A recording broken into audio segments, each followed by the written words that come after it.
अस्सलामुअलैकुम स्टूडेंट्स, कैसे हैं आप सब। आई होप आप सब खैरियत से होंगे। आज हम मैट्रिक क्लास की केमिस्ट्री का चैप्टर नंबर 6 इन्वायरमेंटल केमिस्ट्री, जो कि हमने वाटर वाला चैप्टर स्टार्ट किया हुआ था और वाटर को हम डिटेल से डिस्कस कर रहे थे। आज हमने वाटर प्लूटेंट्स की बात करनी है कि वाटर प्लूटेंट्स क्या होते हैं, और इंडस्ट्रियल वेस्ट के बारे में बात करेंगे कि वाट इंडस्ट्रियल वेस्ट से हमारा जो वाटर है किस तरह से प्लूट हो रहा है।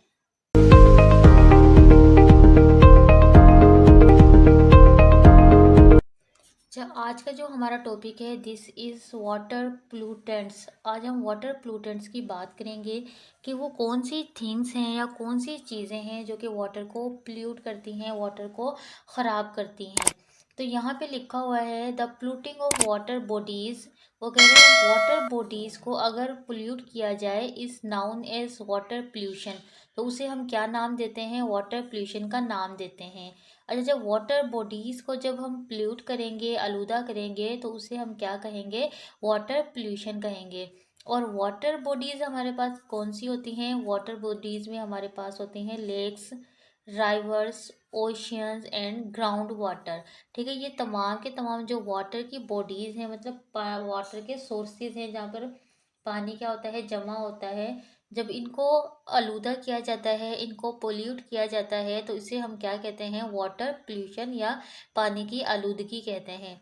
अच्छा, ये जो प्लूटेंट्स होते हैं ना, ये चीज़ें, गंदी चीज़ें जो होती हैं, वाटर में डंप्ड की जाती हैं डायरेक्टली, डायरेक्ट डाल देते हैं, या इनडायरेक्टली, इनडायरेक्ट तौर पर डाली जाती है वाटर बॉडीज़ में। इन वाटर बॉडीज़ में विदाउट एनी ट्रीटमेंट, कोई इनकी मतलब ट्रीटमेंट नहीं की जाती।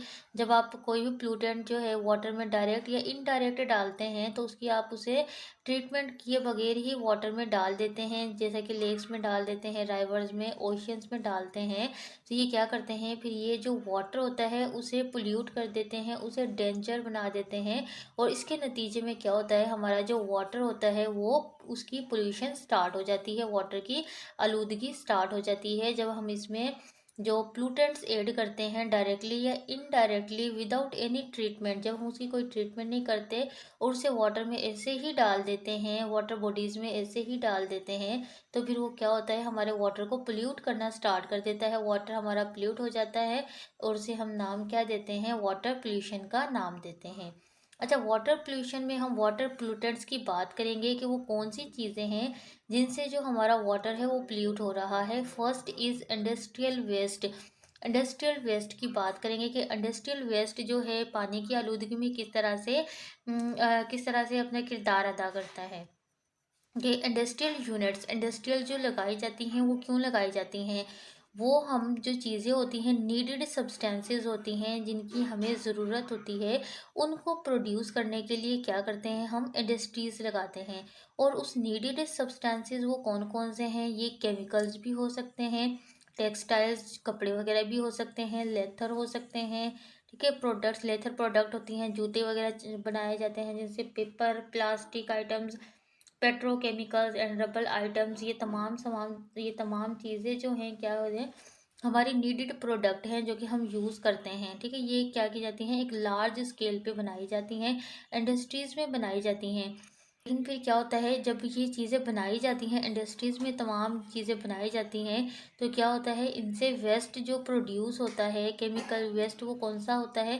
केमिकल भी हो सकता है और वेस्ट मटेरियल भी हो सकता है। ठीक है, और इन जो केमिकल्स को या वेस्ट मटेरियल जो कि इंडस्ट्री से क्या होता है, चीज़ें बनाने के दौरान जो होता है वेस्ट होता है, ये क्या करते हैं, ये वेस्ट को ओपन लैंड में, मतलब खुली ज़मीन में, या इनटू वाटर वेस्ट, जो ये वाटर जो इनके करीब जो वाटर की बॉडीज़ होती हैं, उनमें क्या करते हैं, उनमें छोड़ देते हैं ऐसे ही, मतलब विदाउट एनी प्रॉपर ट्रीटमेंट। इनकी जो इंडस्ट्रीज़ का जो वेस्ट होता है, एक चाहे केमिकल्स हों, चाहे आपके पास सॉलिड वेस्ट हो, इसको ये क्या करते हैं, ओपन लैंड में फेंक देते हैं, या वाटर जो उनके करीब जो कोई वाटर की बॉडीज होती है उसमें फेंक देते हैं। ठीक है, तो फिर इस इंडस्ट्रियल वेस्ट में इन्होंने बताया है कि जो इंडस्ट्रियल्स का वेस्ट होता है, ये क्या करता है, फिर वाटर को ख़राब करता है, और ये वाटर को ख़राब करता है। और बता रहे हैं कि जो इंडस्ट्रीज़ का वेस्ट होता है उसमें क्या क्या चीज़ें हो सकती हैं, उसमें ऑर्गेनिक कंपाउंड हैं, इंडस्ट्रियल इनऑर्गेनिक सॉल्ट्स होते हैं, हैवी मेटल्स, हैवी मेटल्स आपको पता है लेड है, मरकरी है, ठीक है, ये कितने हैवी मेटल्स हैं। मिनरल्स, एसिड होते हैं, ऑयल्स हैं, ग्रीसेस हैं, और दूसरी जो पॉइजनस, जो पॉइजन, जो मतलब जहरीले सब्सटेंसेस होते हैं, वो भी इंडस्ट्रीज की वेस्ट में मौजूद होते हैं। अच्छा, इसके अलावा क्या है कि वाटर जो यूज़ करते हैं क्लीनिंग एजेंट के तौर पर, क्या होता है, क्लीनिंग एजेंट के तौर पे भी हम क्या करते हैं, वाटर को यूज़ करते हैं। तो ये क्या करता है, ये वाटर भी क्लीनिंग के तौर पे जो वाटर यूज़ किया जाता है, इसको भी ये क्या करते हैं, जो करीब में कोई वाटर की कोई बॉडीज़ होती है उसमें ये छोड़ देते हैं। मतलब जितना भी ये वेस्ट है, ये केमिकल्स है, या वाटर जो क्लीनिंग के लिए यूज़ किया जाता है इंडस्ट्रीज़ में, ये सारा का सारा या तो ओपन लैंड में फेंक देते हैं, या कोई वाटर वेव्स होती हैं, या वाटर इनके पास बॉडीज़ होती हैं करीब में, तो उनमें ये विदाउट एनी ट्रीटमेंट क्या करते हैं, छोड़ देते हैं। तो फिर ये वाटर जो होता है, ये इतने मतलब केमिकल्स का, हैवी मेटल्स का, इतना सारे इसमें क्या होते हैं, पॉइजनस चीज़ें होती हैं। तो ये इसमें बहुत ज़्यादा केमिकल्स होते हैं, डिटर्जेंट्स होते हैं, जो कि हमारे इन्वायरमेंट के लिए नुकसानदा होते हैं। ये क्या करते हैं, वाटर को कॉन्टिमिनेट कर देते हैं, मतलब वाटर में मिक्स हो जाते हैं।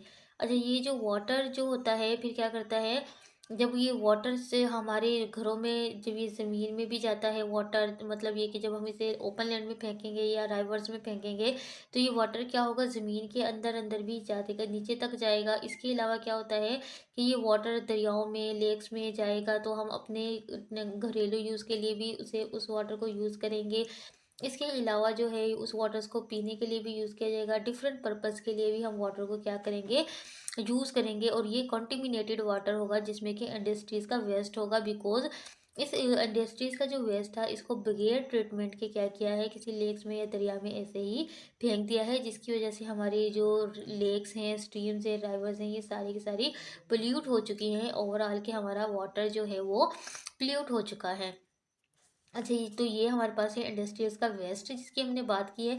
अब अगर ये इंडस्ट्रीज़ का वेस्ट हमारे वाटर में शामिल होता है, तो इसके, इस वाटर के मतलब क्या, हाँ, क्या इफ़ेक्ट होंगे, हम क्या डिजीज़ होंगे इंसानी लाइफ पे। तो यहाँ पे बताया है कि फर्स्ट पॉइंट में बताया है कि जब, जाहिर सी बात है, ये कॉन्टिमिनेटेड जो वेस्ट होगा जब वाटर में शामिल होगा, तो हमारे वाटर की क्वालिटी तो ऑटोमेटिक डिग्रेड होगी, ठीक है, वाटर क्या होगा, ख़राब हो जाएगा। इस क्या करते हैं, ये जो सेकंड पॉइंट में इन्होंने कहा है कि ये जो, जब ये वाटर जब लेक्स में, ओशियंस में जाएगा, उसके ऊपर क्या करेगा, एक लेयर बना लेगा, तो नीचे की जो हमारे पास इक्वेटिक लाइफ होती है, वहाँ तक ऑक्सीजन नहीं पहुँचेगी। ऑक्सीजन को मतलब ये क्या करेगा, वाटर, ये जो पोल्यूटेड वाटर होगा, एक ये लहर जो एक तह बनाएगा, वो ऑक्सीजन को नीचे तक पहुँचने नहीं देगा। और इस तरह से क्या होगी, जो इक्वेटिक लाइफ होती है वो क्या होगी, उनका जो एक तो उनकी एक्वेटिक लाइफ डिस्ट्रॉय हो जाएगी, और उनका इकोसिस्टम क्या होगा, बिल्कुल ही डिस्ट्रॉय हो जाएगा। ये थर्ड पॉइंट में इन्होंने लिखा है कि ये जो पानी होता है, जो मतलब कॉन्टिमिनेटेड वाटर है, जब ये ज़मीन पे मतलब ज़मीन पे पड़ा रहेगा, तो ये क्या करेगा, वन बाय वन ज़मीन की जो लेयर्स होती हैं ये नीचे तक जाएगा, ठीक है, जब ये ग्राउंड वाटर में नीचे तक जाएगा, और उसमें क्या करेगा, ये डिपॉजिट होता रहेगा, जमा होता रहेगा। और जब हम इस वाटर, इस पोल्यूट, फिर ये डिपॉजिट किया हुआ वाटर तो क्या होगा, पोल्यूट वाटर होगा। जब ये पोल्यूट वाटर हम किसी रिसोर्सेज के ज़रिए, मतलब नल के ज़रिए या ट्यूबवेल के ज़रिए या मोटर के ज़रिए, जब हम उसको निकालेंगे अपने घर के लिए और पीने के लिए, जानवरों के लिए यूज़ करेंगे, तो उससे क्या होगा, बहुत ज़्यादा बीमारियां होंगी, इंसानों में बहुत सी बीमारियां होंगी, ठीक है। इसके अलावा फसलें भी ख़राब होंगी। जब हम इस वाटर को ट्यूबवेल्स के ज़रिए जब निकालेंगे और इस वाटर को हम यूज़ कर रहे हैं फसलों में, तो हमारी फसलें भी क्या होंगी, ख़राब होंगी। और इसके जैसा कि, और ये मतलब इस वाटर को यूज़ करने से इंसानों में बहुत सी बीमारियां होती हैं, जैसा कि कैंसर है। एनिमल्स में भी होती हैं, ठीक है, एनिमल्स में और जानवरों में क्या होती है, एनिमल्स में और इंसानों में इस वाटर की वजह से बहुत सारी बीमारियां होंगी। उसके बाद फोर वाले पॉइंट में बताया है हैवी मेटल्स के बारे में। हैवी मेटल जैसा कि कैडमियम है, लेड है, मरकरी है, ये हार्मफुल होते हैं। हार्मफुल किसके लिए है, इंसानों के लिए भी, इंसानों की सेहत के लिए भी बहुत ज़्यादा हार्मफुल है, और मतलब इंसानों के लिए भी है और उनकी सेहत के लिए भी है। अच्छा, इनसे होता क्या है, इनसे क्या होता है, एक तो हमारा ब्लड प्रेशर जो होता है आउट ऑफ कंट्रोल हो जाता है, मतलब ब्लड प्रेशर हाई रहता है भी। नर्वस जो सेंट्रल नर्वस सिस्टम होता है वो डैमेज होता है। ब्लड जो रेड ब्लड सेल्स होते हैं उनकी मतलब रेड ब्लड सेल बनने की तादाद भी कम हो जाती है। किडनी के प्रॉब्लम्स होते हैं, liver, brain, central nervous system का प्रॉब्लम और रिप्रोडक्टिव सिस्टम जो होता है ना वो भी इससे क्या होता है इफेक्ट होता है। और इसके अलावा क्या होता है हमारा सेंट्रल नर्वस सिस्टम को जो ये पॉइजनिंग वाटर है, जो ये हार्मफुल वाटर है, हमारे सेंट्रल नर्वस सिस्टम को भी बुरी तरह से डैमेज करता है। अच्छा, ये थे हमारे कि अगर हमारा वाटर प्लूट हो तो उसमें अगर इंडस्ट्रियल वेस्ट जो हो शामिल हो जाए तो उसके शामिल होने से हमारे वाटर की वजह से उस कॉन्टिमिनेटेड वाटर की वजह से हमें क्या क्या बीमारियां होंगी या हमारे माहौल पे या हमारे इन्वायरमेंट पे क्या इफ़ेक्ट होगा। आज हमने इंडस्ट्रियल वेस्ट की बात की है। नेक्स्ट वीडियो में हम household waste and agriculture waste के बारे में बात करेंगे। आई होप आपको ये वीडियो समझ आ गई होगी। अगर इससे रिलेटेड कोई भी क्वेश्चन है तो आप मुझे कमेंट्स बॉक्स में कमेंट करके पूछ सकते हैं। अगर आपको मेरी वीडियो अच्छी लगी है तो मेरी वीडियो को लाइक करें और अगर मेरे चैनल पर न्यू है तो मेरे चैनल को सब्सक्राइब करें और बेल आइकन को लाजमी प्रेस करें ताकि आपको आने वाली हर नई वीडियो का नोटिफिकेशन मिल सके।